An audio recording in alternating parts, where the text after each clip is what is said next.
A killer who brutally murdered a kind and gentle adolescent has been sentenced to life in prison. When Yordanos Brhane stated that she had no romantic interest in him, Halefom Weldeyohannes repeatedly stabbed her. Yordanos, who left Eritrea for a better life, told Weldeyohannes that he reminded her of a brother. A housemate heard the teen's screams in July last year and discovered the horrific scene, Birmingham Crown Court heard. Weldeyohannes then abandoned Yordanos, 19, who was dying in her bed at the Hockley house. Weldeyohannes, who is also from Eritrea, was sentenced to life in prison and told he would serve at least 21 years. Prosecutor Christopher Quinlan QC told the court, the defendant's assault was vicious and sustained, and he strangled and slashed her. The defendant had feelings for her that were clearly not the same as her feelings for him. Yordanos was murdered in her bedroom. He left her dying on the bed and went to New Street railway station.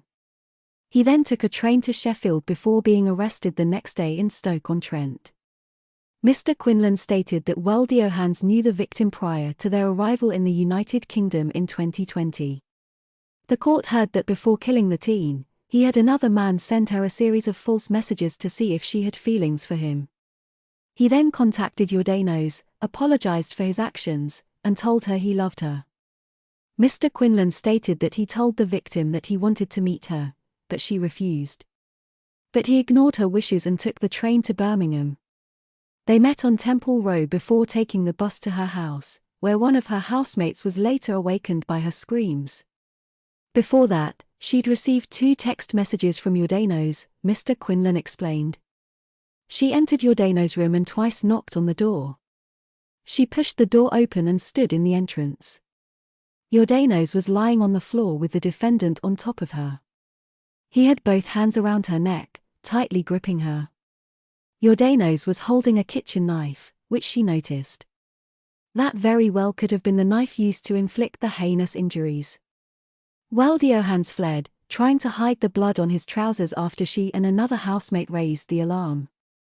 A post-mortem examination revealed that Yordanos had suffered 15 sharp force injuries and that the defendant had strangled her for 15 to 30 seconds. Weldeyohannes also tried to light her clothes with a lighter, according to Mr. Quinlan. He later looked up reports of the murder on the internet. He simply lost his temper during what must have been a sustained argument which probably went on for an hour or so, born out of an overbearing frustration in his life, said Charles Miskin QC, defending. Sentence transition Judge Simon Drew QC stated to him. On July 30th, you spoke with Yordanos on several occasions, and she recorded those conversations. You confessed your feelings for Yordanos and asked her to be your lover. Her responses, however, made it clear that your feelings were not shared. We are brother and sister, she said.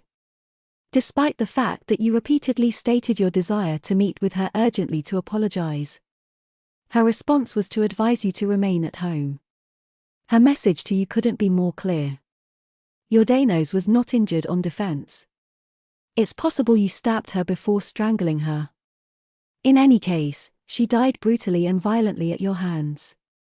You did not provide her with any medical care or call an ambulance, and you left her to die. That was, without a doubt, your clear intention. The judge stated that he had read a statement from the victim's brother in which he described her as a kind, considerate, and gentle person. She was deeply religious, and her ambition was to find a career that involved helping others, Judge Drew explained. He described how her death had devastated the family. Yordanos became your obsession, and you convinced yourself that you should live together. She, on the other hand, politely declined. As a result, you became enraged with her and attacked and killed her. There is no proof of provocation.